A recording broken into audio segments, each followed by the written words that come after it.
I want to thank Mayor Nicole Lachapelle, the mayor of Easthampton, for generously taking the time to come here for this 8th grade town hall. I also want to thank the 8th graders both on the stage here and watching. All of you have either written letters to elected officials or you've been learning in your 8th grade civics classes this year about ways to practice citizenship. And you know, those of you that I've had as students, we talk a lot about how there's no minimum age for citizenship, whether that's Greta Thunberg or Claudette Colvin or you. And the fact that the mayor came to hear about the concerns of 8th graders here in Easthampton is proof of that. You all have a voice and you get to use it. That being said, for this next period, while your fellow students and the mayor are up on stage, please give them the respect that they deserve. So the only voices that should be being heard are up on stage. And without further ado, I'd like to introduce the mayor of Easthampton, Nicole Lachapelle. Good morning. Thank you, Mr. Kavanaugh, and thank you, 8th graders, for writing letters to not only myself, but members of the school committee, city council, and our federal electeds. I think that is great. I will just quickly say, yes, I'm the mayor of Easthampton. I ran for mayor very specifically because impact of local government is what's actually going to change what we like and don't like in the world. And I feel that being mayor is one of the most powerful, if not the most powerful, impactful, change-making political position in our United States. I will second, and I don't know if you're doing world history yet, but since I went to a junior high, we studied world history and the concept of a city-state, right? Okay, that's good. Good that you still learn about that. Better that I remember it, but nonetheless. I do believe that a city-state, as America has evolved its city-state, is probably the most strongest and beneficial government structure and organization to the human race. And I mean that very sincerely, and I'll come back and talk about that. But the fact that 8th graders or any graders are interested in their government or have demands on their government is really how everything works, whether you think you can make a difference or not. I can't wait to hear about the basketball stuff. But thank you. I'm looking forward to this. So does somebody want to ask a question, or do you want me to just launch into the topics? I do not want to ask a question. All right. What's the topics first so I can hand over I have Face ID and it's confusing. Okay, here we go. All right, let's start with basketball court access. Who wrote about basketball court? There we go. Mateus. I did. Very good. I did. Okay. She did too. Okay. And your names are? Mateo. Lauren. Jordan. Nice. Excellent. That was easy, right? Okay. Basketball court access. So what's the crux of this issue? Is it there's not enough basketball places to play? Is it scheduling? Is it transportation? Talk to me a little more about what your concerns were or are. Mm-hmm. Well, it's actually that there's not, there's a lot of bad things going around at the courts. Okay. And there's, for indoor, and when it's raining outside, Yep. or the winter, there's no places to play inside. Oh, really? So like an open gym, like at Pepin Center, that gym's not open No. for free play? Okay. Well, it is, but it costs money, and it's only a couple days for a certain period of time during a certain amount of months. And it's for adults. It's for adults. So 14-year-olds, you don't go there. Mm-mm. You can't go there. So what would you ask me specifically to do? We thought that we should either lower that or make more access for Yep. kids for us to go, because the times that are open are not always available for people to go. So if, maybe this was in the letter, can we, Lindsay, take notes. All right, so the money it costs to get in, is that to play in a league, or is that like an admission fee? Admission. Okay, and is the admission fee something that's attached to the adult playtime, or anybody, like when you guys have open playtime? I know you got to just pass that mic off. Don't like halfway do it. Say, Mateo. That's it. Okay. There we go. Right, Jordan. Right, there we go, Jordan. So you see, you're getting used to passing the mic. So you pay a fee, and if you guys pay a fee during a certain time, do you get access to the courts? Yes. Yes. How much is it? $5. $5. And that's how long do you get for your age group to play? When are those hours? Our age group isn't allowed to play. It's At only all? adults. Wait, so you guys don't have any access to the open gym for? I'm confused. Okay. Lauren actually emailed the Okay. Park and Rec, and Okay. they said that it was only for adults. Okay. And I think that it's a little unfair, even if we were allowed to go, Yeah. that it costs money because, like, not all of us, because we're still kids, don't have, like, a job. Yep. So, like, we don't have a lot of money to pay for that every, like, weekend. Okay, so that's, all right, keep going. Do you have more to add? We also think that even if they did have times open for our age to play, that paying $5 every single time you want to go is a lot to ask from people. Mm-hmm. And sometimes people want to go every single day, and Sure. paying $5 every single time, it adds up. Fast. Mhm. Fast. That's a lot of money. Okay, so you emailed Park and Rec on that? All right. Lindsay, we'll follow up. All right, I'll report back. Actually, one more question, or you can, what open time would you want? Probably every day after school. Like, we actually did research in Springfield. Their schools have open gym every day after school Okay. for, like, anyone. So we were Okay. hoping to do something like that. Okay, that's the idea. All right, thank you. Do you want to add anything more on that topic before we move? Huh? All right, let's shift to Promise Act, school funding. Who wants to start? Emma, you're going to start. So why did you pick this issue? Because it's an actual issue and it affects everyone that goes to school and the families of the students that go to school and even the teachers. Absolutely. And have you have you looked at the Promise Act or any particular funding formula? I mean, what's the most concerning when people are talking about cuts and stuff? My group didn't research the Promise Act. Okay. We just looked at it in general. Okay. Did you do the Promise Act?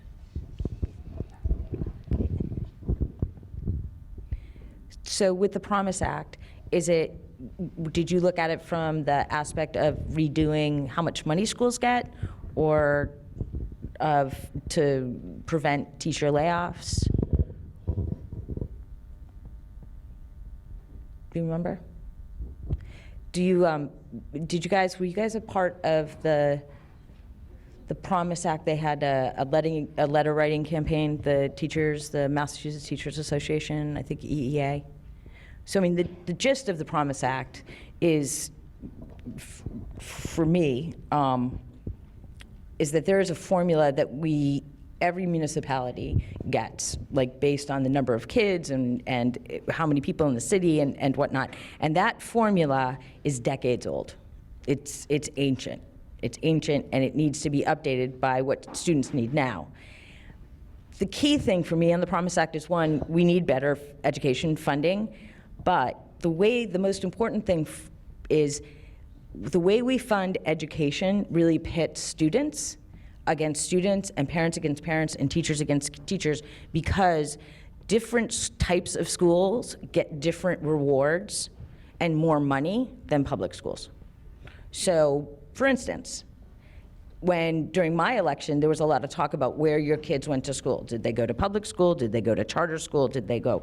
So my position is kids and their parents should be able to make a choice of where their kids go to school, but not to the detriment, to the downfall of us in public schools, right? So just the fact that it's a better school placement for my daughter to go to charter school, and she did, she went to Hilltown when it was up in the hill. My community, my public school systems shouldn't have to suffer for that or lose money or resources, because a kid's education is a kid's education. It really doesn't serve anyone if one of you doesn't get a great education. And the Promise Act addresses that. So right now in Easthampton, one of our biggest our budget holes is charter and choice tuition out. So it's $2.5 million this year that will not go into the school budget and will go for charter tuition and students who choice out.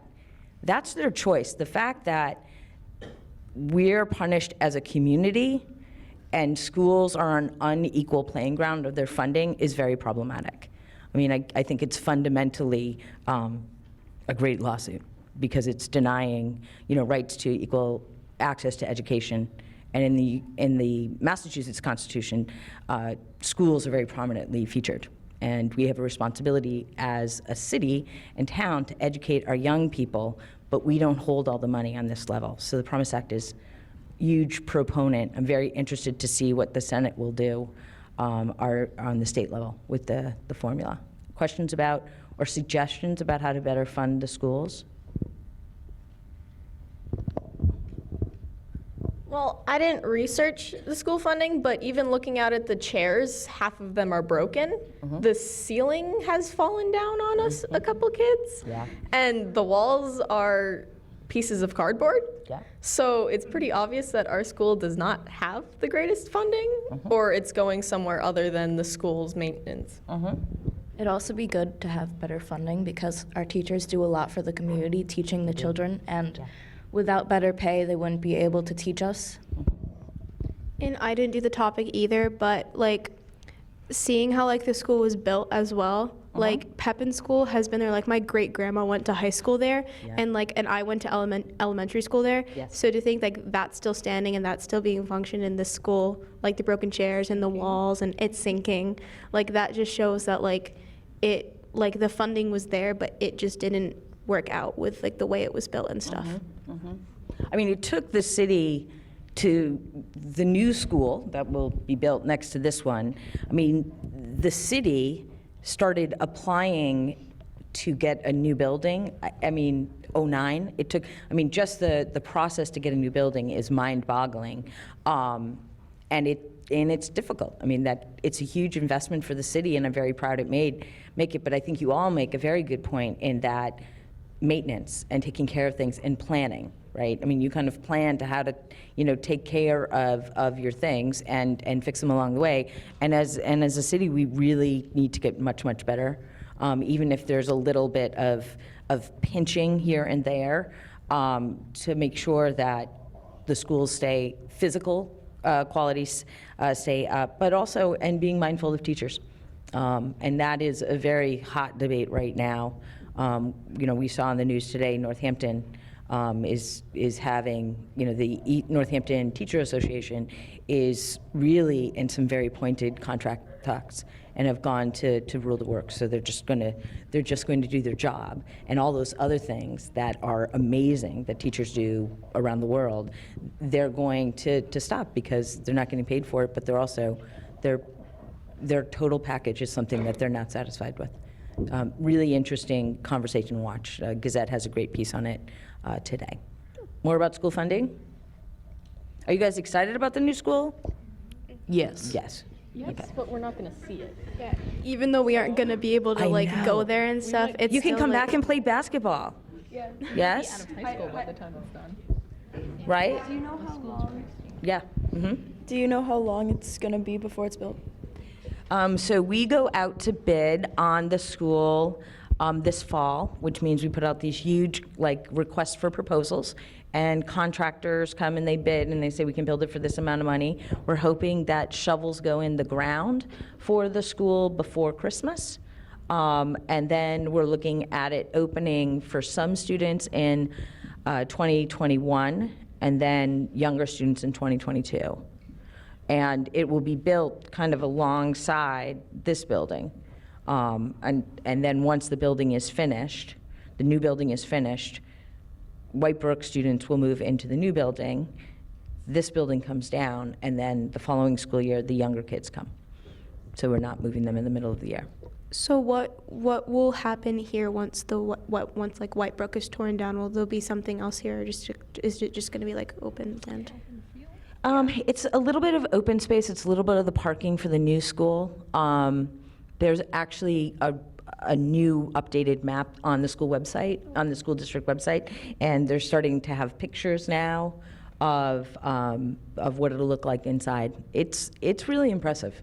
I have to say that it's really, really impressive, and does not look or feel like a school to me. Like, I just think of, I went to a school that my grandmother went to in Holyoke, and very large, and bricks would fall off. Yeah, it's 30 some odd years since I've been in, 8th grade, and we're talking about the same things. Our school buildings both fell down around us. It's just horrific. But that said, it's open space, and then inside, the whole building is kind of color-coded, like with the flooring, so you can find your way to different places. So there's like you walk in, and the front part, it's like this swath of color that almost looks like a stream. And so like the little kids can figure out where they are in the building. It's really well done. It's exciting. We'll definitely get some basketball time in there. Okay. Other questions about schools? Okay. How about recycling? All right, so Jack, what happened on cleanup day? So our project was on cleaning up Easthampton, and our goal was to extend the town cleanup day to the school grounds, because we noticed that the town cleanup day only had the main streets of Easthampton. Mm-hmm. I'm Ryan, and also our JV baseball team was invited to do it at Nonotuck, Okay. but it ended up raining, so it got canceled. Okay. But I don't know if even softball, there wasn't great communication with Okay. what people were doing and when. I mean, it sounds like Nashwanak Pond, the group, I think were delighted and also surprised that there was the inquiries from the school of look, we want to expand it. I know Liz Provo and I talked it a couple of times, and going forward, I think the cleanup, it's very interesting in such a small city how different things can happen and so few people know about them, and so the cleanup day, and getting that out to the schools and making sure people have the choice, not necessarily as a school event or whatnot, just the general information can be very challenging. It's something I think a lot about. But with cleanup day this year in particular, what came up for a lot of people was, one, we couldn't get a dumpster. We usually have a big dumpster at Town Hall, at City Hall, and the local company who would donate that dumpster actually sold their company, so we didn't know we'd have to pay for one. And then it was hard, and a part of the reason why it was hard is that people who pick up trash and recycle are very worried about where to put that trash and the recyclables. Right now, the world recyclable market is very tight. China is not accepting plastic, and so while it feels great to buy a sweatshirt made out of recycled water bottles, that's happening fewer and fewer. And a lot of folks in Easthampton are talking about how do we then do more recycling ourselves, and how do we make it easier if you're walking on the street to pick up something that can be recycled and get it into a bucket. And there's actually, Liz Provost and I talked last year, and we're still looking into it, this program called Keep America Beautiful. And it started back in the 70s, and its whole curriculum for cities to be more mindful around litter and recycling and trash pickup, and how to reduce waste and how to reuse things in your community. And that's about, I'm happy to pass that information on to Mr. Kavanaugh, but it's a fascinating program, and a lot of really big cities, Springfield, Mass does it, and cities around. But this idea of recycling and cleaning up, the added issue on top of it is, where will it go? And how do we do that? and we don't have landfills. And two of the biggest places, trash in Western Mascon, are Chicopee's closed, and I think the other is about to close. So we truck our trash a long way. Talk about an impact on the planet. So I think what it really comes down to with recycling and trash is just we need to use less. We just need to use less. I mean, that's a hard reality, but there's just not enough space. We don't have the technology yet to do anything, but we shouldn't be creating technology to solve something we can start on now. Other questions about cleanup day or trash, recycling? I will tell you a little story. My brother, I have a younger brother, he's 2 years younger than I am, and I was always the go-getter. Like, I had a schedule, I had all my outfits picked out for like a week in advance, and Christian just had different motivation. So he decided very proudly one day he was going to be a garbage man. He was so excited about it. And I was like, what? And yeah, I was like, okay, Christian. He's like, great, because they only work on Tuesdays. And I'm like, dude, no, they just pick our trash up on Tuesdays. They work all week long. And he was stunned. He was like, really? I don't want to be a trash man. So that's my trash story. But and he ended up not being a trash. He went into education. But trash is a good business to get in a lot of money there. All right, what's our next one? Let's see. Planting trees. Trees? Yeah. Oh, it's back there. How do you use this? Do you want to run this? You can, yeah. No? Okay. Yes, okay, planting trees. So, is this too loud? I can't really tell. We have this, we think that we need to plant more trees in Easthampton because 13 acres of trees are cut down in Massachusetts every day. Yeah. And that's in Massachusetts in total, but I feel like we can set a good role model sort of for the other town cities. And I also found this other thing about 680 pounds of paper are wasted by the average person. So that's really bad. It's I horrible. think. Yeah. Reducing deforestation would slow down and reduce air pollution. Is there anything in Easthampton that is helping to reduce excessive deforestation? So another great topic right now, as we look at more and more solar fields coming into the city, and there's been a lot of conversation around solar is good and reduces carbon impact, clean energy, but a lot of times you lose a lot of trees, right? They're taking everything down, and actually there's a solar field going up right in front of the school to the side a little bit in the next couple of years. And the question, I mean, that's a beautiful piece of land, but it's also trees and the water and the, vegetation definitely helps filtrate that water and helps with carbon monoxide. The trick or the balance to that is somebody's going to come in and take down trees. Maybe we should look at an ordinance that if you're taking down a certain amount of trees or in a piece of land, then maybe a part of that development or that project, you have to replant trees, right? And you see that in other cities. There is a program that the state is putting out, and it's planting trees, planting urban forests. It's starting in the gateway cities, which is Worcester, Holyoke, Springfield, and whatnot. But I think that there's an appetite here in Easthampton to plant trees and reforest what we're taking down.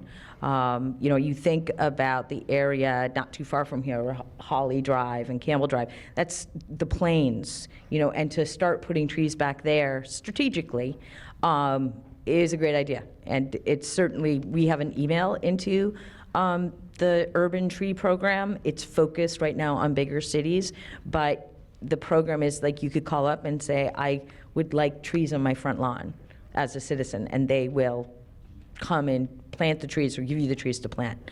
It's been very successful. A friend of mine who's a state rep out in Worcester had 10 mini apple trees planted on his lawn in the middle of Worcester, part of the program. So I think that it's a fascinating program, and we should be looking at ordinances or language around, if you're taking down so much trees, vegetation, then you should be replanting. And the cost isn't that much. I mean, and the paper, use of paper. We try very hard in my office not to use paper. Lindsay, who runs my office, is pretty good about that and chides me when I print out too many things. But the amount of paper just in, talk about a math project. Like if we measured all the recycled white paper in City Hall for like a week, it'd be terrifying. It'd be pounds. Maybe we can do like a raffle, how many, like guess, like you just pick a number of how many pounds and then, I don't know, whoever wins gets free time at the gym. No, I couldn't, well, maybe I could. Maybe ice cream. We can think about it. All right, so I want to be mindful of the time. Ooh. Okay, so we got trees, we got promise out of trash, recycling. Okay, pink tax. Who's pink tax? 3 people not sitting next to each other. Wait, I get to start? Okay. All right, so what does pink tax mean? Pink tax is the difference of pricing between female products and male products. Okay. I think on average it's usually 6% more, but it can get up to like 20% more. Does it affect any things that you buy? Have you noticed? I don't buy anything with my own money. I use my mother's money or my parents' That's a great money. strategy. That's a good plan. Yeah. Just work that as long as she says yes. Yeah. So it hasn't Yeah. affected me yet, Okay. but my parents have obviously dealt with it. Okay. All right. And our group did a video on pink tax, and in the video, one of the girls in my group, Maria, she went to the store and she was like looking at different bottles of like shampoo and stuff, and I believe there was a significant difference between the two. And to think that like just because like growing up, like we have to like as like girls, we have to like there's a price difference for our families too, which doesn't help as well. So. Yeah.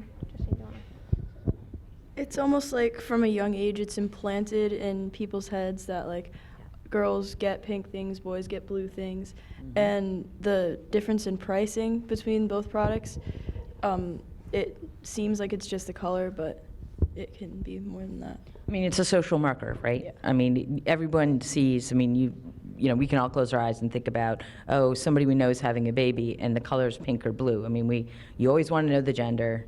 It's pink or blue. You go, it's hard to find a color card or bag that's not pink or blue or some of shade, you know, maybe the middle ground of yellow and green.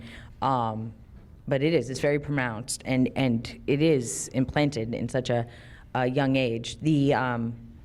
The pink tax, and I will just say what's going on right now in society around gender is a conversation that needs to be had, but one that is gets painful pretty fast because it's about who we are as individuals and how we relate and to each other, but also what we've been told over and over again, right? That I'm a girl, you know, girls don't play sports. I mean, that, you know, or I'm a guy, guys don't wear pink, right? It's kind of pink. Yeah, it looks good. I like it. Very summery.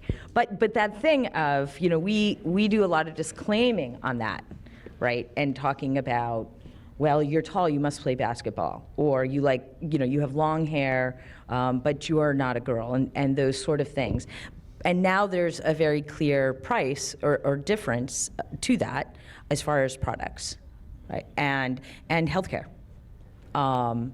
There are certain medications that you can get as a man without a prescription. You cannot do the same as a woman. A lot of the key prescriptions, life-saving, heart medicine, things for anxiety, allergies, or whatnot, have historically been tested mostly on men. And so how it affects a woman, no one really knows. It just seems to, you know, or can there be secondary effects? The fact that that is not equalized or considered more or faster, and in the face of a lot of the state laws, this kind of, I'm going to wrap this back in being a a mayor, where certain medical procedures are being banned based on the gender, that certain people are not being recognized as people, as residents, because they don't conform to what, you know, we see on TV as male and female, or that we might see somebody who is otherwise oriented or wants to do whatever the hell they want to do, and then not supported in government, not recognized as having full rights, is a huge issue. Just yesterday, I was talking to an economic developer consultant, and we were walking through projects, and it dawned on me, the next generation of Easthampton will not look like us. They won't. Who is going to live in our town, the average age, the color of their skin, how they dress, how they orient themselves to social norms, they will not look like us. Just like you, so you were saying your great-grandmother went to school, you don't look like her. And their norms, like, maybe you would, but I'm thinking you would not wear to school today what she wore to school in 8th grade. No, see, clear, no. I don't wear dresses. There you go. And so to think about that, to think that the next generation is going to look so different, that there are taxes that actually impede or hold down what somebody might desire, really hurts us all. Easthampton has to look different and be different in the future to be as successful and as wonderful it is now. And we are running out of people, right? Americans aren't having babies. Western Mass people are leaving. We need to be as open as we possibly can to anything and every idea that we can, and looking at these injustices of purchasing of products, or I would maybe make the case that a pink tax also applies to transportation. To be a woman and to be the typical caretaker of children, and then to get a bus or a cheap car or somewhere to get to college, to a job outside of Easthampton, across Easthampton, is very difficult. Those challenges don't manifest for men the same way. Men have their own, issues and barriers, to say the least, but, when you look at tax based on an orientation or something that you were born as or transitioned to, you're really just stopping opportunity. It's a fear tactic. People are trying to stop change, and change is going to come, and we need to plant more trees and recycle more, play more basketball, and take a look at, instead of maybe we need to turn the tables and implant a couple of assumptions there of, like, pink is for everybody, blue is for everyone, everybody. Yeah, great. That said, all that change starts at Main Street, on Main Street in the cities, and mayors. I mean, I see my job as to, open doors and sometimes kick open doors and keep them open, not necessarily to do exactly what I want, that anyone on this stage or in this room can come in and do what they see fit. That's super important. Holding doors open for other people, it's not just something nice to do that your grandmother told you to do. It's actually, in society, something we have to do more and more. And being a mayor, for me, a big part of that is opening those doors and keeping them open, whether that's being here today or doing mayor for the day and having folks come and be mayor with me for a while, or creating the Community Relations Commission, or really pushing for certain designs in the schools. So it's more open, it's more welcoming to anybody, and kind of think like that anybody, I don't know who that anybody's going to be in 10 or 15 years. Like, I just want them to be able to be and have a place in this space in the city, and being involved like this is so important.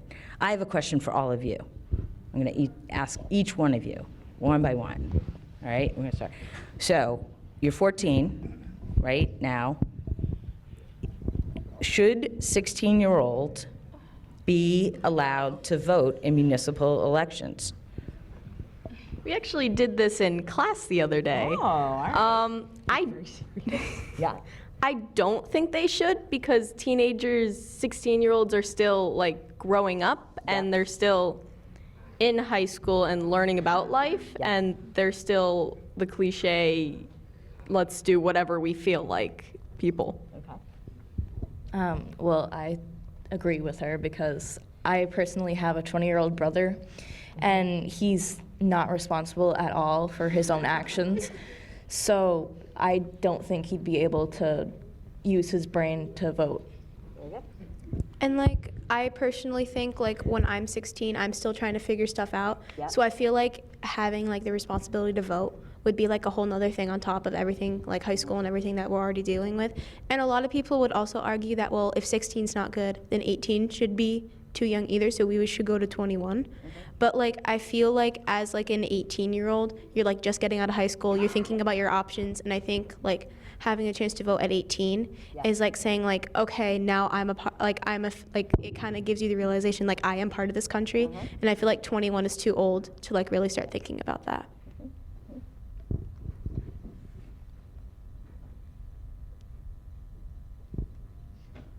Would you vote?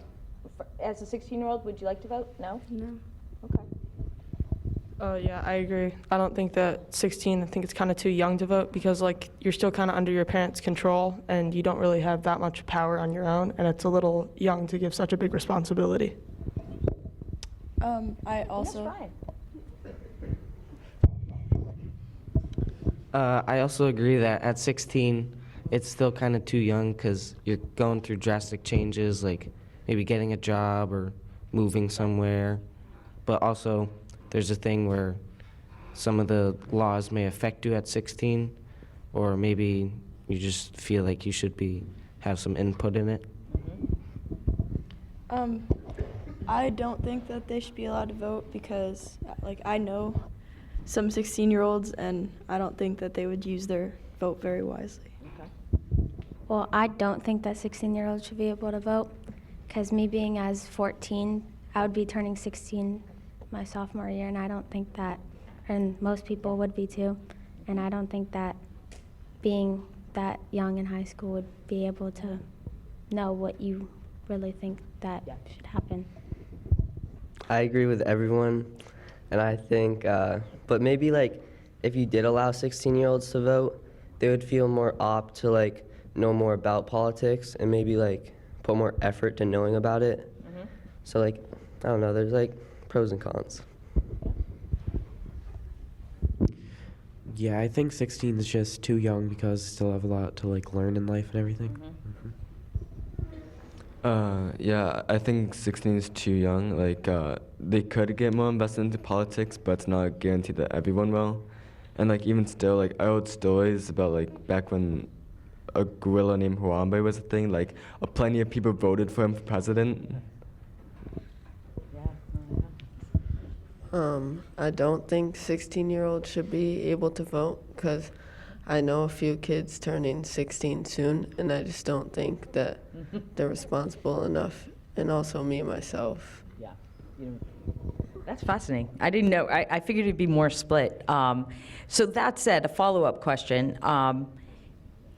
So voting at 16 is too young. Do you feel as 14-year-olds, or as you get older and look at other students or people you know who are between the ages of, say, 14 and 21, do you know how to or feel that there is a place for you in your local government to get involved, other than Mr. Kavanaugh having you do this project?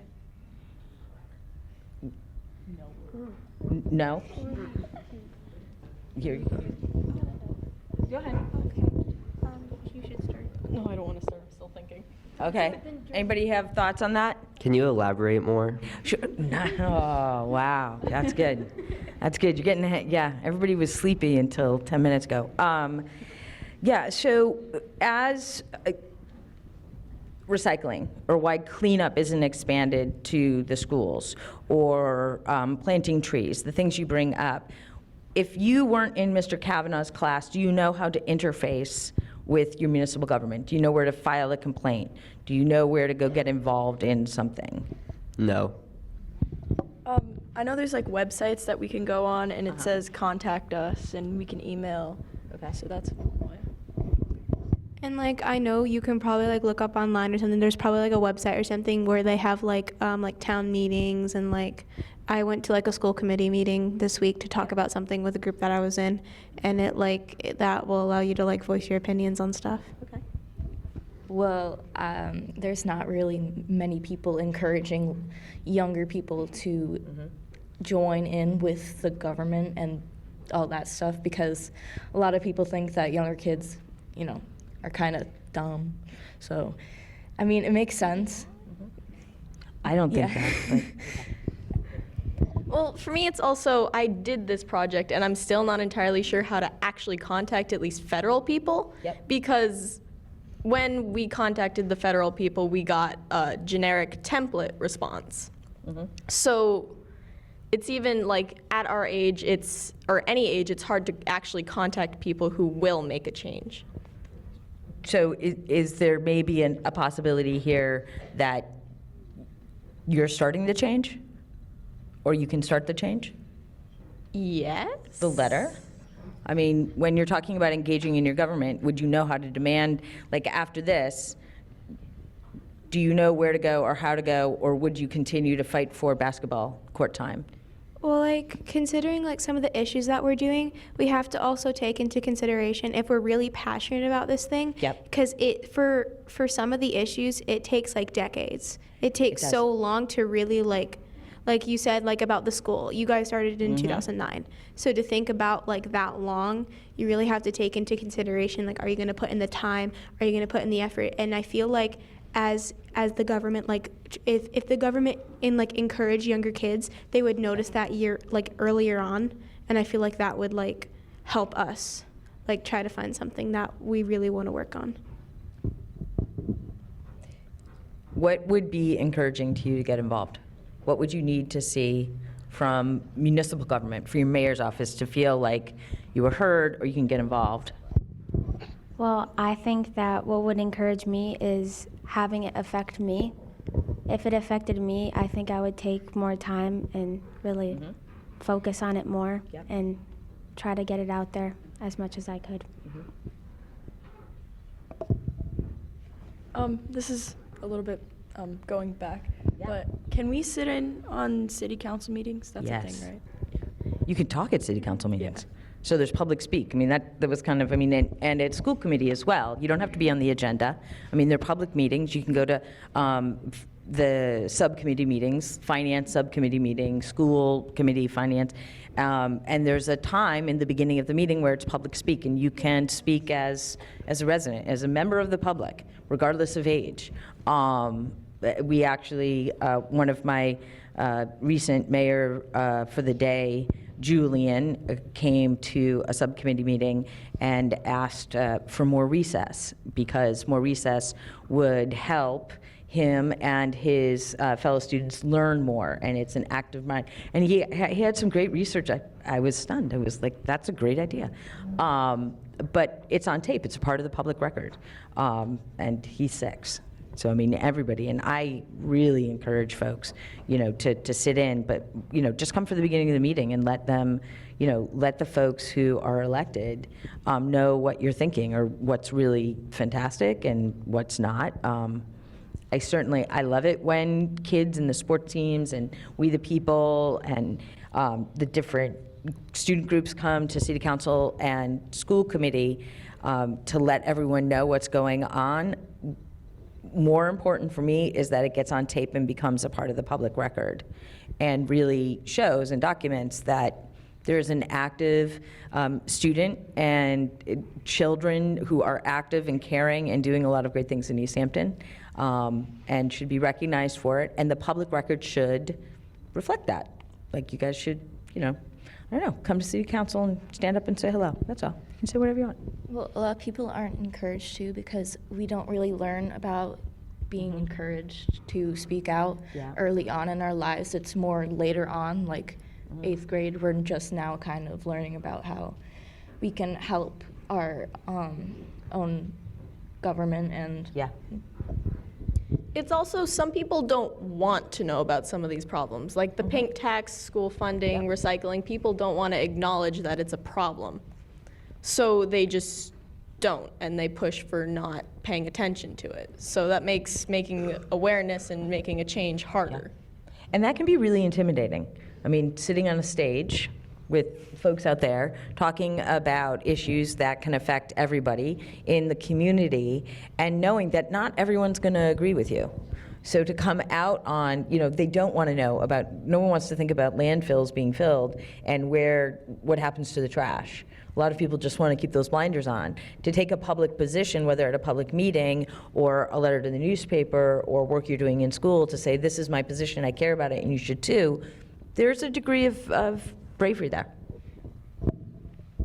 And I think also I think also what's going to happen is when people actually see the problems happening and actually see it, I think there's definitely going to be a shift of people who realize, okay, there has to be something done about this. But if we're not careful, I think it's going to be too late to really stop it. No, the clock is definitely ticking. I mean, just the amount of rain and what it's done to our city in the last year is just, it's amazing, the rain and so little snow, and we're so ill prepared for it. I mean, the roads are a mess, and the materials that we have to fix the roads, really, they're not the best materials anymore, because it gets so warm in the water and whatnot. And that's, I mean, people, I don't know if they instantly think about roads and climate change, but that is a huge process. That's a problem that we're looking at across the state, the country. But Easthampton, I mean, we have these two, cold patch and hot patch. Well, it needs to say cold or hot for a while for them to work. And today is how, we'll be at 65, and 3 days ago I had frost on my geraniums, and it's very hard. I mean, the climate change is a roller coaster that certainly we should start doing something now, but my guess is it'll be one of the major things confronting your generation. And to stay active. How are we doing on time? Good to finish up? Any last questions? Drum roll. What's it like being the mayor? What's it? It's very humbling, and it's extremely exciting. I get up every day and kind of poke myself and go, oh my gosh, I'm the mayor. This is amazing. And bound out of, I let my dogs out first, but then bound out of the house.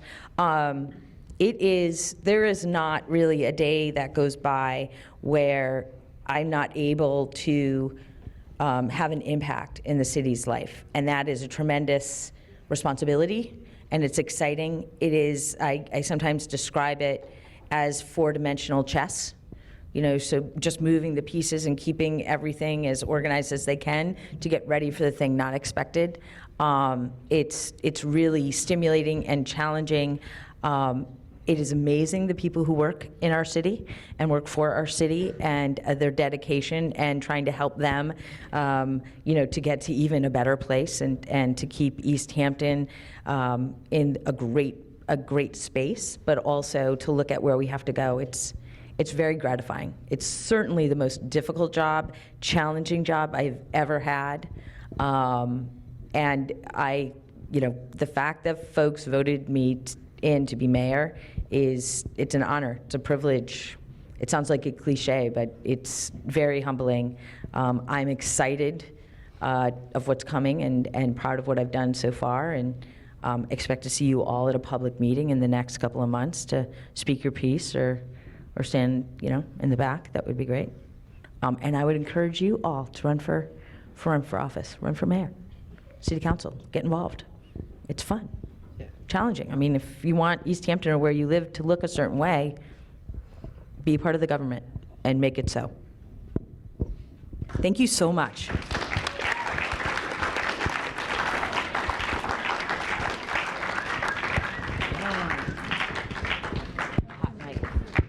No one say anything that'll get them into trouble.